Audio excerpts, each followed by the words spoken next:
welcome back to the channel. Welcome to day 3 in Anchorage, Alaska, and we're just hot-footing it downtown now. It's like 8 AM because we're picking up a car rental from Avis and we're going on a mini road trip. We've got a few really interesting places to hit up. Hopefully the weather stays like this, it's nice and fresh again. Claire's got a little bag with some snacky snacks in for the journey. My raincoat just in case. Yeah, got his raincoats in case and all, because one of the places we're actually visiting, it's well known for raining.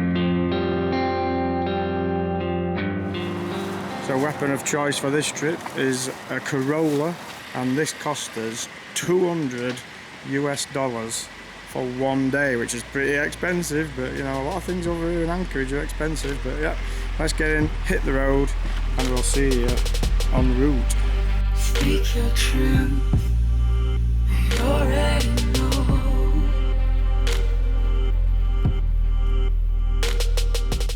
I was just saying, and all this Toyota Corolla cost us $200 on nose for 1 day's rental, which is like 170 quid. That's the most expensive I've ever paid for a car rental for a day. I mean, it's expensive round here for stuff like that.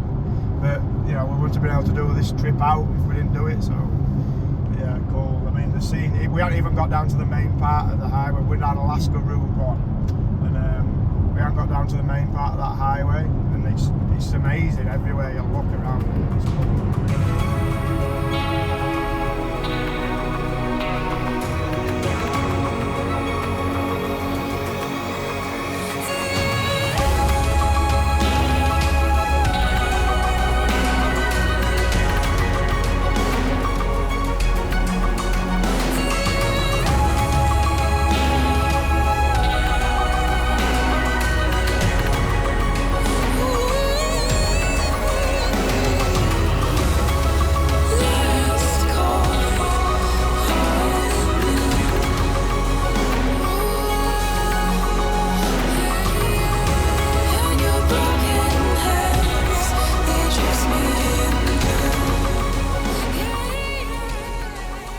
We just thought we'd just stop on the highway on Alaska Route 1 at this place. It's just called Beluga Point. It's right next to the railroad and the water. This is this body of water through here. It's called the Turnagain Arm, which leads into like Anchorage, into like the Nick Inlet and all that where we're staying. You see the waterfalls over and the mountains in the background. It's such a picturesque drive this is on Route 1. It's really easy to drive around here as well. Like, you can pick up Route 1 right in the town, and it just leads all the way to more or less the places we're going all day. It's you don't really need a sat nav for it. It's not hard at all, to be honest. Raise your sail and then let go. Just a quick stop here, just to take it all in, but we're heading to the town of Girdwood. We're going to have a bit of breakfast there, and there's the Alyeska Tram that takes you up, but depending how clear the weather is, we might not do that, it depends. But Girdwood to hit up first before moving on to his next destination.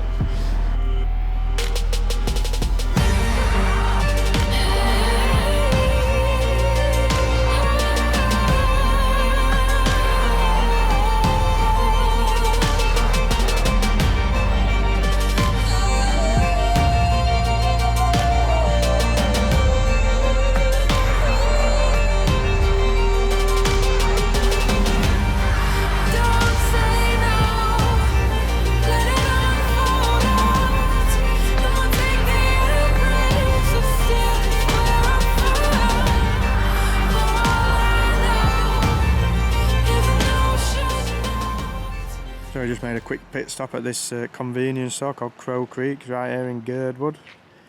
Pretty cool setting, this little town. All the mountains in the background.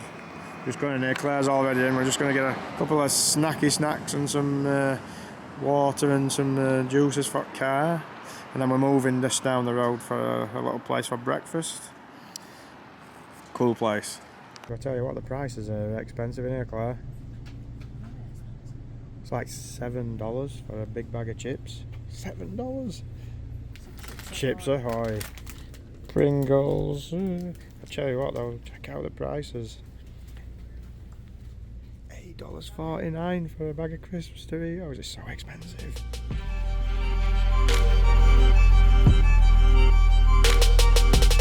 Bit of a ski resort around here, the Alyeska ski resort. There's a lot of different things to do. It's quite a neat area. Claire's keen to try this place though, the Bakeshop.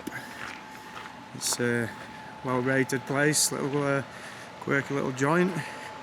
Get some pastries and some bits and pieces. It's really quiet, so let's check it out.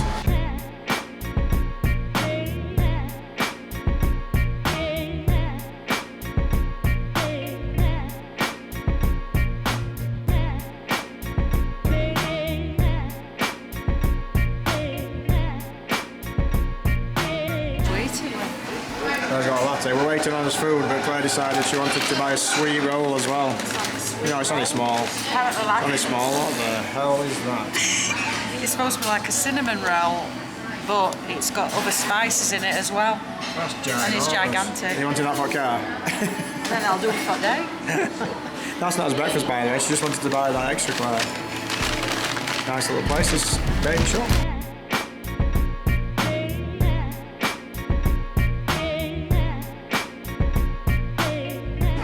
So I've gone for the farmer's breakfast omelette. It's fully loaded. Claire's on a 2, 2 and 2, toast, eggs and bacon, and she's getting stuck straight in.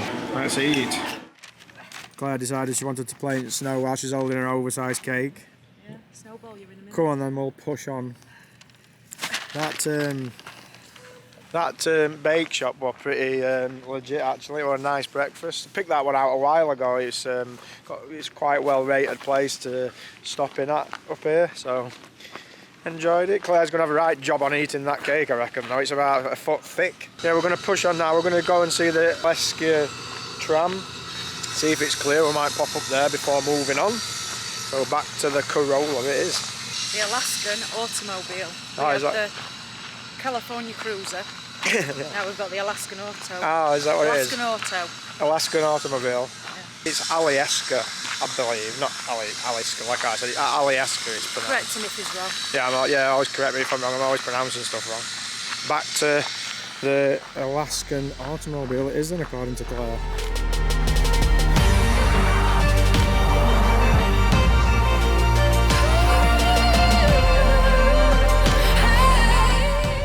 So we're at the Alyeska resort here at Girdwood, and they've got a tramway that takes you right up the mountain, so we're going to check it out.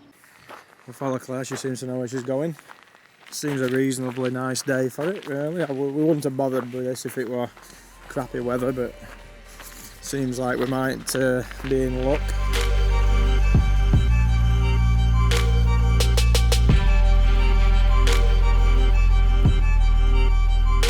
Claire's just getting the tickets, and it is $48 each to take the tram. A little bit pricey, but you know, it is what it is. And we'll just enjoy this and some views before moving on.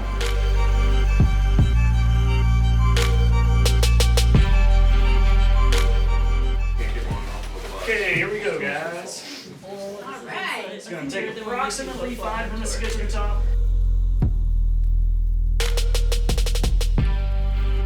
Raise your sail and then let go.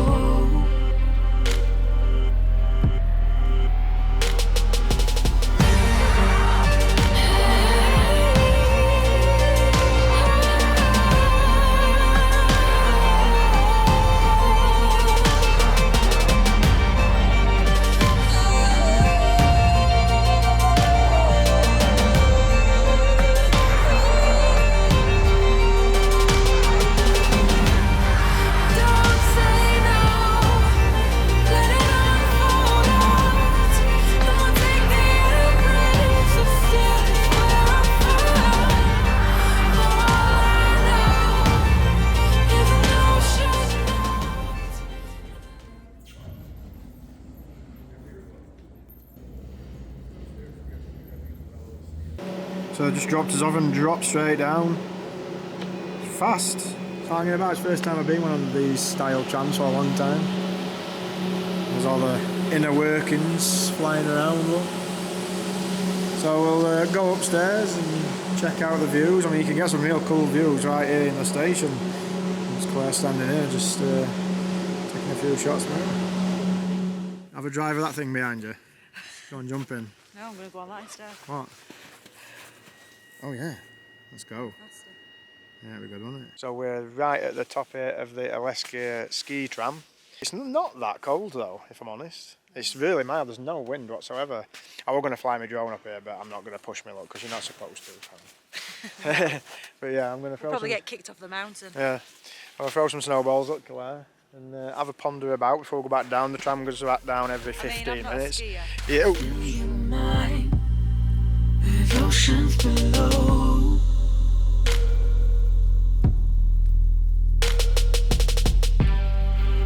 Raise your sail and then let go.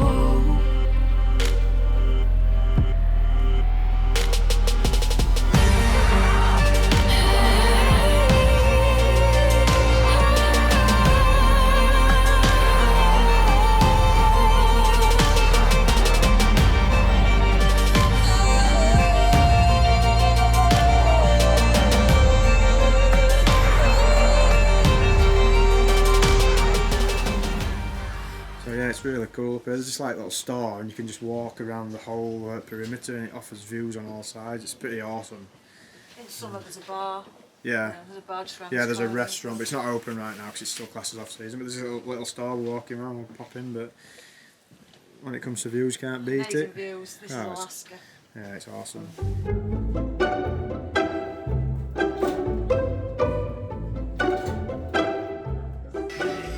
Oh god, here we go. We can't even go up a tram and she's already into Christmas decks. Just follow me around. That's all what it is, just follow me around.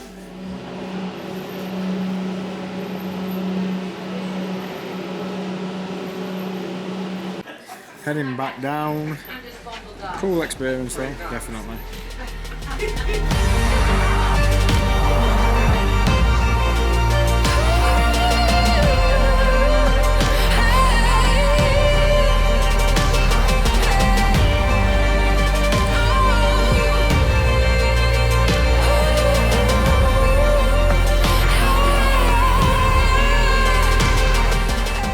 So we're back down and that was a cool experience really. Yeah, well worth it. And we went at the right time because just after we went up some coaches and that turned in and right now up there it's packed. And we literally went up, there were like 4 or 5 of us going up. But We're like sardines coming back down, yeah. But the veranda and everything we're walking around, it's really busy up there now, so we definitely timed it right. Anyway, time to move on. We've got an interesting place to go to next, what Claire's really looking forward to. So we'll see you back down at Zakar.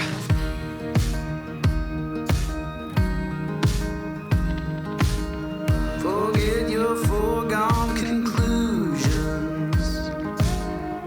Settle in, settle now. Give up your sweet illusions. 'Cause your walls are falling down. So we've just arrived at the Alaska Wildlife Conservation Centre. And this place, you can actually drive around it or just go on foot. It's quite a large place, but we're just parked up. We're going to go on foot and check out, see if we can see some of these animals. And funnily enough, we didn't have cameras out while we were driving just now, and like a big American eagle flew straight in front of us car with another one following. It's such a shame we didn't catch it on film, but that was really cool to see, to be fair. So anyway, we're going to check this place out and get on foot and see what we can find. So this place is $25 each to get in, pretty reasonably priced actually. Weather's took a little bit of a turn, it's got a bit cooler now, a little bit of rain but nothing major. And let's check out what we can find in here. So this animal sanctuary is a 200-acre bit of land just off Turnagain Inlet, and it's a big old place really, and it's where they house animals that can't be released back into wild. Yeah, can't fend for themselves Yeah. in wild, so... Yeah, apparently they've got like a grizzly bear in here and that the hunters found it when injured and orphaned and all that stuff, and they bring some of them here to look after him and whatnot. But it looks like it's a big old area. It looks like they've got plenty of room, some of these animals, to roam about in. You know, it's not like a zoo, so I'm not a big fan of zoos personally. But yeah, it seems like a good place trying to do the right thing. And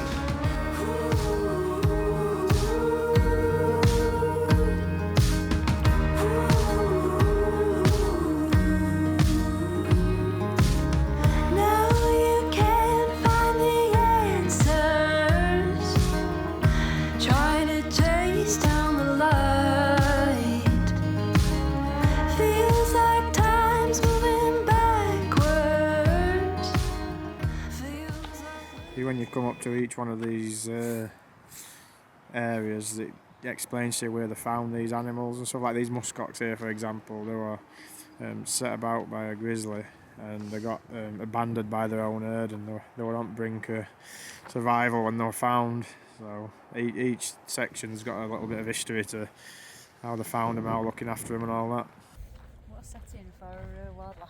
Yeah, I'm going to say you can't. Every direction you look, Yeah, it's really cool how you're surrounded by the mountains. It's offshore at Turnagain. It's a beautiful setting. Beautiful. River gonna run you down.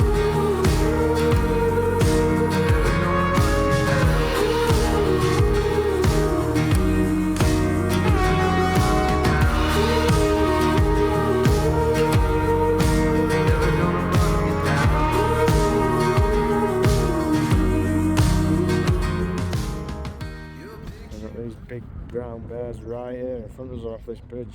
So cool to see. The big boy at the back. Man.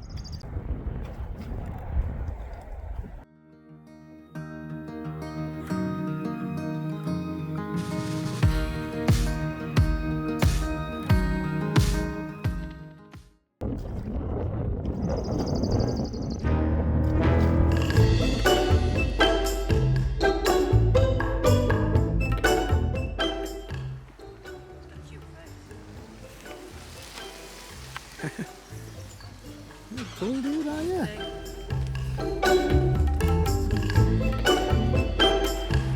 Just down here hanging with my mate. What's up, buddy? So cool.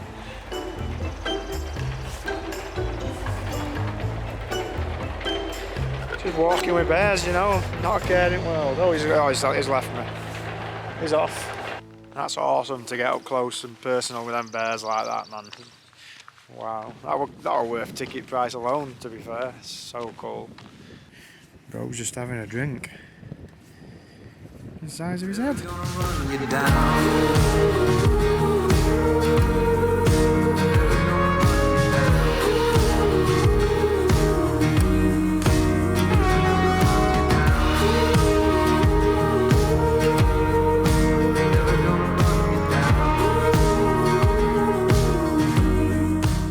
Well worth money, I thought, Claire. Yeah, it's worth it just to see bears. Hopefully that's the closest I'm ever going to get to one. Yeah, I mean, you see size of them like that and you think, wow, you imagine coming across one of those in wild. Yeah. But yeah, this is a really cool place and it's set in a awesome location.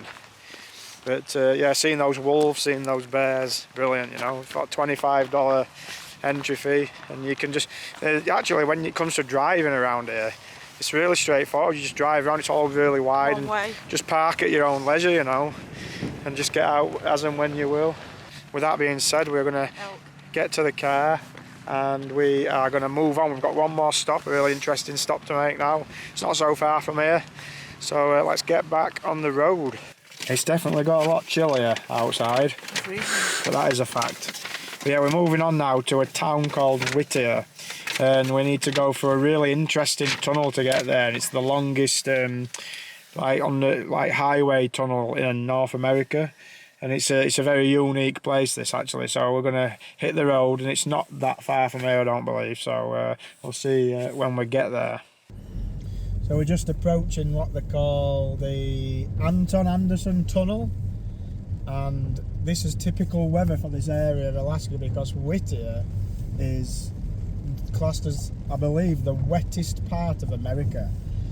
But this tunnel is a one-way tunnel. It's very unique, and you have to go through here single file because it shares the entrance with the railroad.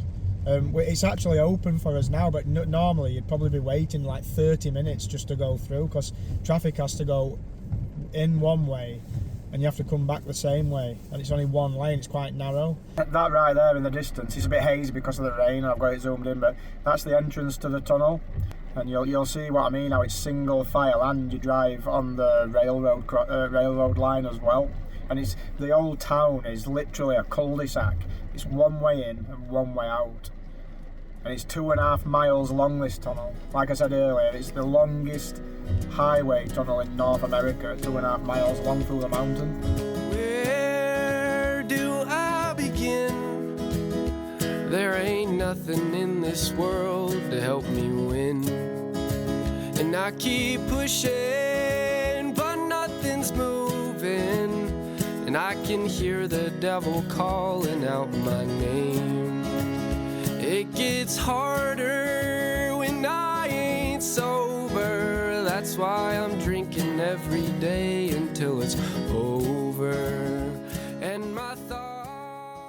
So they've got a really strict speed limit on this tunnel as well. You've got no faster than 25 mile an hour, no tailgating, and no stopping at any circumstances unless it's an emergency. You can see the track at the side, Yeah. where obviously the train uses, and it's all in the same entrance, which we're now entering. Yeah. I'll turn the... It's absolutely terrible weather, mate, but I'll turn the wipers off now we're entering, look.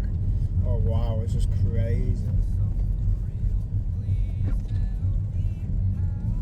This tunnel were actually only open to cars in the early 2000s. It were built for railroad back in war times.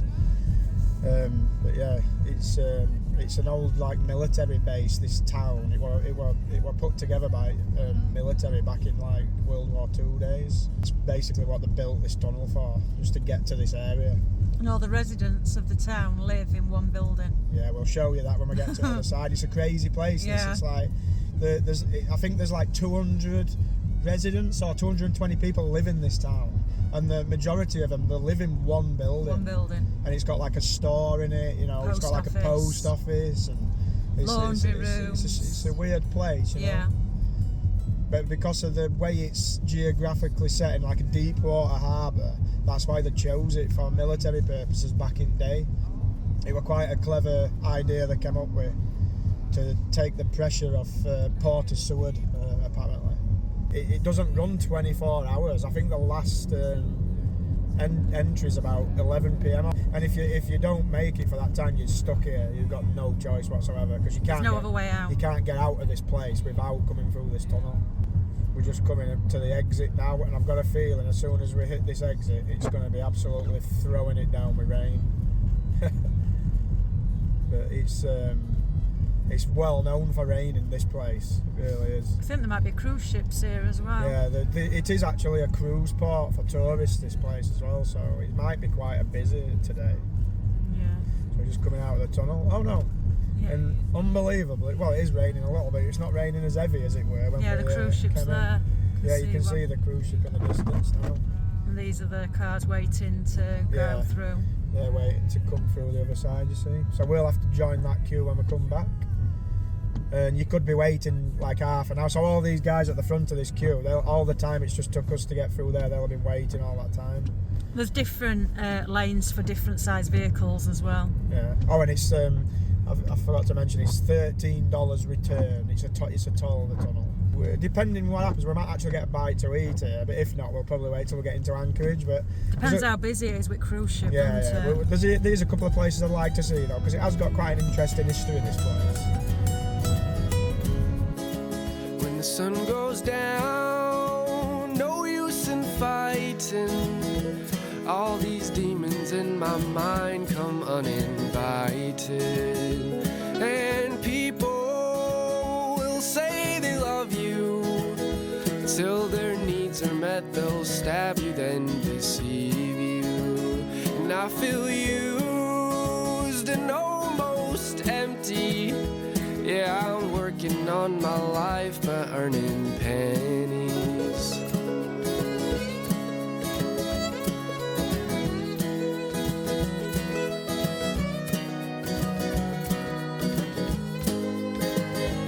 Then how could I ever turn these broken dreams into something real? Please tell me, how could I ever make my mama proud so I don't have to tell her that I tried? Oh, I tried to help myself, but I fell short. So there's the harbour. It's quite picturesque from this angle. And a cruise ship in the background. This town relies on like fishing trade and tourism. Pretty cool. They get cruisers in like couple of times a week. Helps them out. So welcome to the harbour town of Whittier, Alaska. This is the Prince William Sound, I believe, this area of water. And it's it used to be a deep water port for the military. We're going to explore. Yep. We're going to get a bite to eat first. And Claire's overbalancing. She nearly ended up in drink. Yeah. And I believe that's building right in front of us, Claire, is the Hodge building, or the Bakeshop Towers, I think it's been renamed since, and that's the building. I'll just spin camera around for you. That's where most of the town live, in that building right in front of us. I'll try and get some drone shots actually, because it's keeping dry. And it's a town of 200 people, but over 90% of them live in that one building right there. So there's that building, I think it was built about 70 years ago, and then there's another old building that I'll show you that's the derelict military base from back in the day. Now, I know that building has got its own store, it's got its own post office, It's set up to be, basically it's like an indoor city. Because obviously when it's winter here, the residents ain't going to be leaving that building, so they've made it so they don't really have to. So they've put everything in there for them. This town is made up of very resilient and self-sufficient people. But if you live in a place like this, you're going to need to be, because it's never really has great weather either. Because it could get cut off. Yeah. Even. Well, that was the whole point.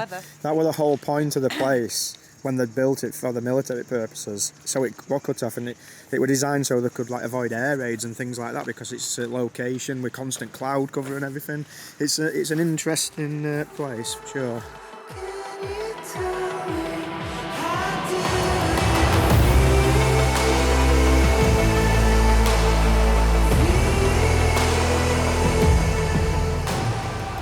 We're just going to grab a bite here at this place called Varley's Swiftwater Seafood Cafe. It's a very popular joint apparently, and I expected it to be queuing out the door because of the cruise ship, but we're just going to get a bite here and then move on. And it looks right over the harbour of Whittier. I'm surprised it's not raining, if I'm honest. And the railroad track's right there in the middle, and I believe you need to go under a tunnel to get past it.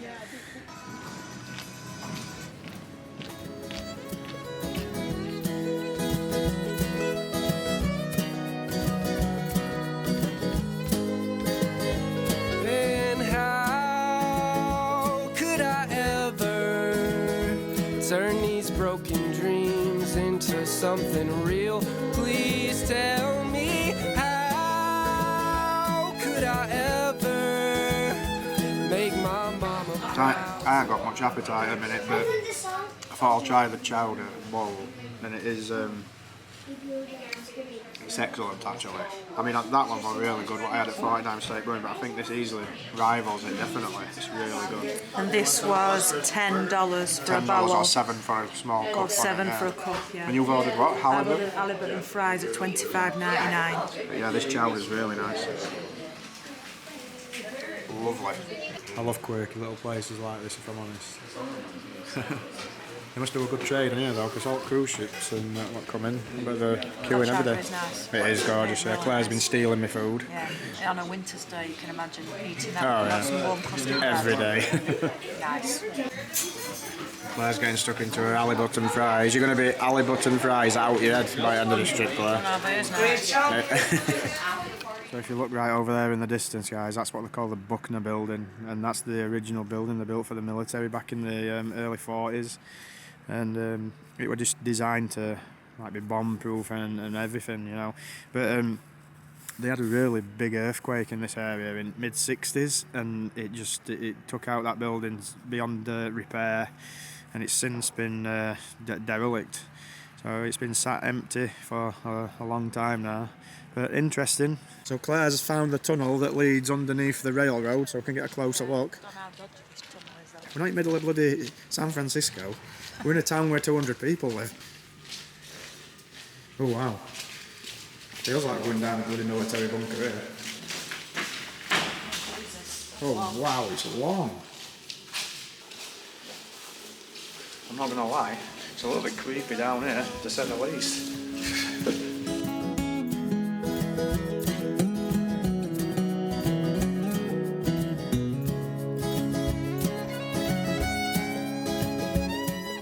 I'm just showing you now. I'm over the Hodge building, which has been renamed. I don't know exactly know how it's pronounced, the new name of it, Bakeshop Towers or something.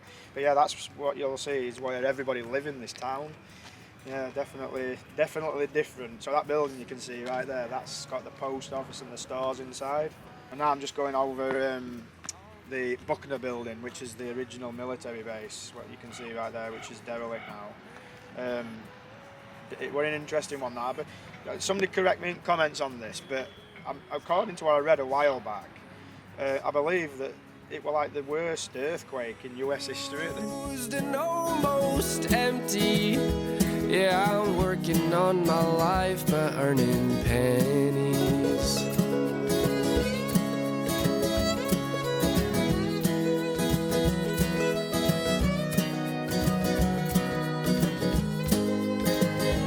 And how could I ever? A governor at the time, and I don't know if it was 90s or something, he tried to buy it like a private investor, and he wanted to turn it into a prison for Alaskan state, but because it were in such like disrepair, they couldn't really do anything with it. Just pan across so you can see it properly. I mean, the bloody hell, you look at it now and it looks like a prison, to be fair. Now, in all honesty, Claire, if we'd have seen a tunnel like this in Seattle, it's highly unlikely we'd have gone through it, right? If we would have seen a tunnel like this in Doncaster, you wouldn't go in there. I try and avoid going to the town centre of Doncaster anyway, and you might go for a bloody tunnel. A little bit of history there at Whittier, Alaska. I mean, there's not a great deal to do at this place. It's good for trails, apparently. I mean, if you ever come to Alaska, don't come out your way to come here. I mean, you could watch it on Nicky's vlog and you've seen it. Yeah. But I mean, you wanted to just see. I just thought the history of this place were interesting. And it was near the wildlife. Yeah, and it's really close to the wildlife conservation place as well. But yeah, cool place to see. Definitely, like I said earlier, it's probably the most interesting cul-de-sac you'll ever see. Heading back to the car, and we are going to make a steady way back to Anchorage. So we have to be up really early tomorrow because we've got a very interesting day. Quick loop round just to see this building a bit closer up before we leave. Yeah, it definitely looks like an old prison cell. Yeah, it's been derelict since, I mean, look at all the cracks in the walls and everything. It's been derelict since the 60s, so it's a wonder it's still standing, to be fair. Yeah, history lessons today. Anyway, back in the car, and we are going to move back to Anchorage. Yeah, that's the Buckner building close up. So the next opening from this side is 5 o'clock, so we've got 25 minutes to wait actually. We got caught short of this one, but traffic's trickling through from the other side. Just thought I'd get a better shot for you because it was really chucking it down with rain and a bit hazy as we came in, but as you can see there's the Anton Anderson Tunnel in all its glory above the going through the mountain. 2.5 miles. I'll tell you what, when you drive through it and it's not just edited footage like this, it feels like a long tunnel as well. Heading back to Anchorage now, and we'll take it from there. Raise your sail and then let go.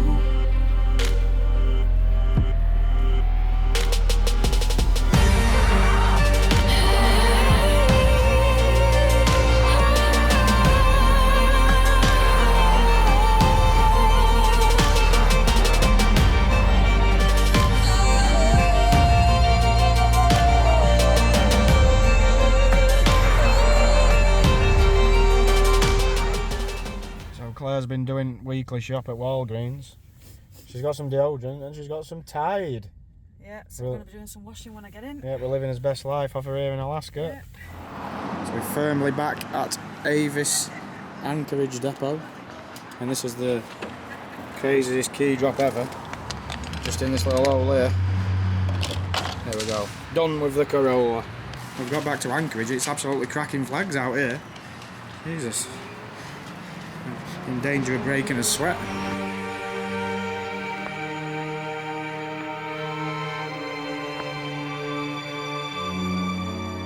So we're firmly back in Saltwater Cottage once more. Good day on road. Yep. And the car's back and safe and well. But yeah, I've enjoyed today. Well, good. It's really warm in Anchorage. I bet it's been like this all day. It's t-shirt weather in Anchorage. It's like cracking flags out there. It's crazy. But yeah, I enjoyed it. I enjoyed visiting Whittier. The animal sanctuary were really cool. Yeah. And the drive itself was just so picturesque, and I loved it. But we need to get packing today. We need to be up like 5:30 in the morning tomorrow, because we're having a bit of a bucket list moment tomorrow, because we're boarding the Alyeska Railroad train from Anchorage to Seward on a 4.5 hour train trip. And we've gone all out on this one because it's going to be a one and done thing. So we've booked the first class that they call the Gold Star service. So tomorrow's going to be a really fun day with it. I'm really looking forward to this Which was one. the railroad that you kept seeing Nicky filming earlier with the glass roofs. Yeah. So that's like a bucket list moment, that one. I'm really looking forward to that. We've had it booked for such a long time. Very scenic, very nice. Yeah. I'll have to remember to put my sunglasses on, I think. Yeah, but we're going to have to get packing, and this is his last night in Saltwater Cottage, but we've had a great time in Anchorage, actually. I loved it. Absolutely loved it. I would recommend anybody come here and try it out. It's lovely, Alaska. We've had a really cool time. Anyway, guys, with that being said, we shall see you in the morning for a big train journey through Alaska to the port of Seward. And with that being said, Claire, we shall see you in the next one. Take care.